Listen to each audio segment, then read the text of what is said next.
Hi everyone, welcome back to Elephant in the Room, a platform that we are using to untaboo infertility conversations.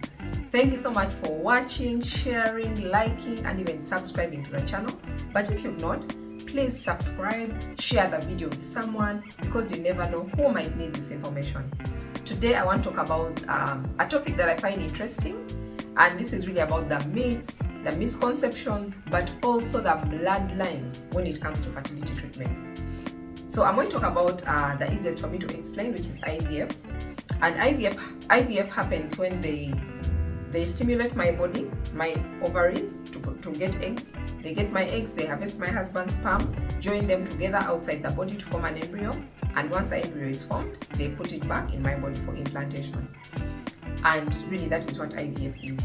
And as long as they have used my eggs and my husband's sperm, that child will 100% carry my DNA and my husband's DNA.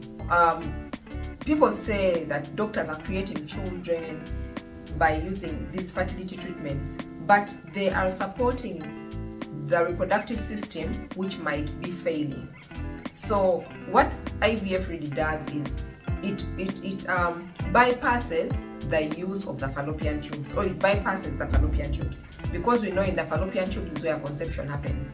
So they take the work of the fallopian tubes and do it outside of the body, because sometimes the fallopian tubes are blocked or they are not there. Maybe the woman cut them out because of medical reasons, and there are several other reasons why someone could have blocked fallopian tubes infections, scars on the fallopian tubes, and all those things. So that is really IVF. Now we come to something called donor eggs and donor sperm. So there are also cases where, yes, there's going to be use of IVF, but it could be with donor eggs or donor sperms. And donor eggs, I mean that, for example, if it is me and I'm using donor eggs, that means that the eggs that will be used in that IVF process will not be mine. They will be donated by someone else. And there's a lot of struggle also around when it comes to donors. Of do you use a relative? Do you use a stranger? And whose child is it anyway? Is it your child? Is it the donor's child? And things like that. But really, because of the reasons why someone could decide to use donor eggs, because I don't think anyone would want to carry a child that does not carry their DNA. But because of medical reasons, for example, ovarian failure, menopause, which is really related to age, a woman might not have good quality eggs, and these eggs will not be able to form a child. So in these cases, the woman is asked to use donor eggs. The reason why a man would need donor sperm is if they are not able to produce their own sperm. And there are also reasons why that could happen. It could be exposure to excessive heat, which has destroyed your sperm factory. It could be undescended testicles as a child, which led to that to destroying your sperm factory. And this is, I know that doctors actually advise women who give birth to boys to check that your child's testicles have descended. They are basically outside the body, because our body temperature is dangerous to the testicles. That's why a man's balls hang outside, so that they are cool. They are in a good they are in a favorable environment or temperature. So accidents, some disease might cause a man not to have their own sperm. So there's a family that I know of. The lady, so let me give an example. Let me say me and my sister and I. So let me say I have a problem with fertility. Maybe I don't have, my eggs are not of good quality because of either age or the other reasons that are given, and my sister is going to donate eggs to me. Then her husband refuses.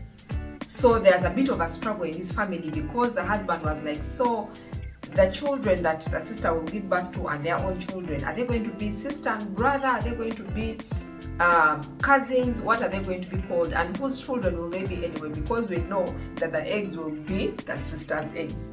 So there's a bit of struggle there, but that really comes down to the family, to the individuals, and the kind of agreement that you have with the person. Because I know for sure that no one would want to use anyone's eggs unless there's a reason, there's a big reason behind that. And when we get to things like surrogacy is also a topic that is very, very much not understood by people. And surrogacy is really where, for example, if my husband and I are going to use a surrogate, they'll get my egg, they'll get my husband's sperm, use the same process of IVF, but now instead of putting the embryo back into my uterus, they will put the embryo into a surrogate's uterus. Because a uterus in actual sense is just a housing for the child to grow. And there are several reasons why a woman might need to use a surrogate. There are women who are not born without a uterus. That kind of woman cannot be able to carry their own child, but they could have eggs. They could have, this woman could have ovaries and they're producing eggs, but they don't have a uterus. The other reason could be medical reasons. Maybe the woman is hypertensive, maybe the woman has heart issues, and this woman is not able to carry their own pregnancy. In that case, the woman might need to use a surrogate. Or if your uterus is not in good shape, for example, if your uterus has maybe like excessive fibroids or cysts, and the doctor advises that a child will not be able to grow in this uterus. We know of women who have like continuous miscarriages. Every time this woman gets pregnant, she miscarries. That is probably because their uterus is not in good condition to actually carry a child. And the example that I give is really of a farm, of a garden. So you could have your seeds and you plant them in the ground, but if this ground is not well tended, the seeds will not germinate because they're going to be choked out by the weeds, by the several other things, rocks and things like that might be in the garden. So that is the same thing that is with the uterus. If the uterus has things that are not conducive for a baby to grow, you will end up miscarrying all the time. In most cases, this woman is advised to use a surrogate because the woman has their eggs and they are good, but their uterus is not conducive to carry a pregnancy. So they'll end up using a surrogate. And the question that I've also had people ask is, so does the child belong to the surrogate? Do they carry the surrogate's DNA? Does it belong to the person whose eggs have been used? And the child totally belongs to the owner of the eggs. The surrogate is just a carrier. Basically, they're just renting their uterus to carry the baby. But this baby 100% has the DNA of the couple, the husband and wife.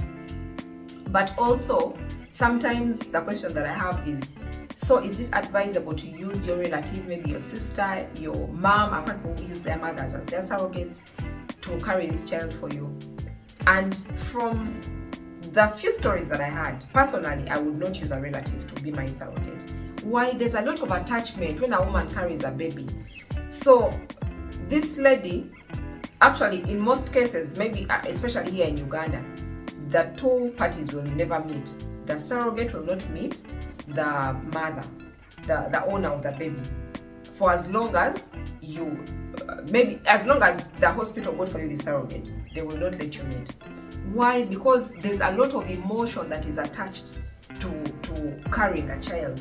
And that is why when people ask if a lady uses donor eggs, are they going to have like an emotional attachment to this child? Let me tell you guys, the fact that you have carried this child for 9 months, you are going to have a bond, you are going to have an attachment to this child. So that is the reason why it is not advisable to use a surrogate who is a relative. They are going to have an attachment and a bond to this child that may not be broken easily. So if you're close to them, problems are going to probably come up. They'll maybe in the future start telling the child, I'm the one who carried you and all these things. So for the sake of peace and unity, it's better to let the hospital get you a surrogate who is anonymous to you. And I want to read you something in Luke chapter 1 verse 30 to 32, which says, "The angel said to her, 'Don't be afraid, Mary. God has shown you his grace. Listen, you will become pregnant and give birth to a son. You will name him Jesus. He will be great and will be called the Son of the Most High.'" Mary had her DNA and Jesus' DNA were not the same. Mary did not have to sleep with a man to get pregnant. She got pregnant by the power of the Holy Spirit. Mary was a surrogate mother to Jesus. She was the chosen one of God. And because, someone has not just, let me tell you, I wish people knew that very many women would want to carry a pregnancy because you want to feel that bond, that attachment to your child. But because of medical reasons, many women are going to opt for using these fertility treatments and go to the extent of using a surrogate. So let us not judge, giving out comments and weird questions about someone's pregnancy, about medical treatments that people are opting for, because we do not know the struggles that they're experiencing. We do not know the struggles that they have gone through. We do not know how many miscarriages this woman has had to be able to say that, you know what, let me allow and use a surrogate. We do not know the medical condition that this woman has that she's not able to carry her own child. So I pray that we extend grace and peace for the sake of those who are struggling with infertility. Just be cautious with the comments and have some level of empathy. I hope that you enjoyed this video. Until next time, bye-bye.